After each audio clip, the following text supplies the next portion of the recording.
Following this launch, the foreign ministry said, quote, "We believe that the DPRK has the right to make peaceful use of this space, but this right is subject to the restrictions of the Security Council resolutions." The Chinese side hopes that relevant parties could react with calm and caution, refrain from taking actions that may further escalate tensions on the Korean Peninsula, and jointly uphold regional peace and stability. CCTV's Jim Spellman is following reaction to the rocket launch, and he joins me now. Jim. Swift response from all around the world, Susan. Australia, NATO, France, the EU have all condemned the missile launch, fearing that long-range missile technology combined with nuclear weapons like the one tested by the DPRK in January could pose a threat well beyond the Korean Peninsula. We heard this from John Kerry, the U.S. Secretary of State, quote, "We reaffirm our ironclad commitment to the defense of our allies, including the Republic of Korea and Japan.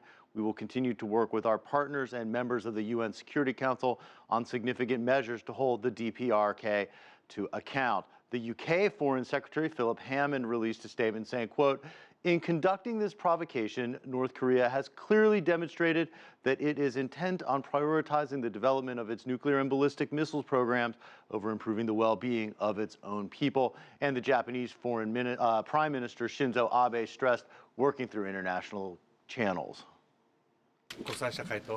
Together with the international community, we intend to give a firm response to the DPRK.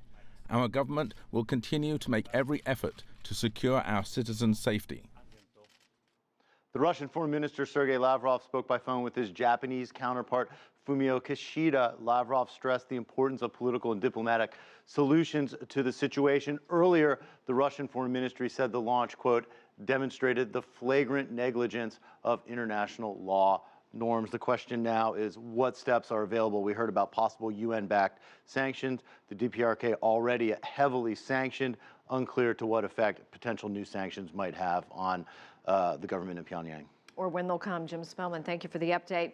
The launch is evidence of the evolution of the DPRK's missile development program. Before this satellite launch, Pyongyang had launched a multi-stage rocket in December 2012, also to put a satellite in orbit. In April of that same year, it had attempted to launch a similar three-stage rocket, which exploded after takeoff.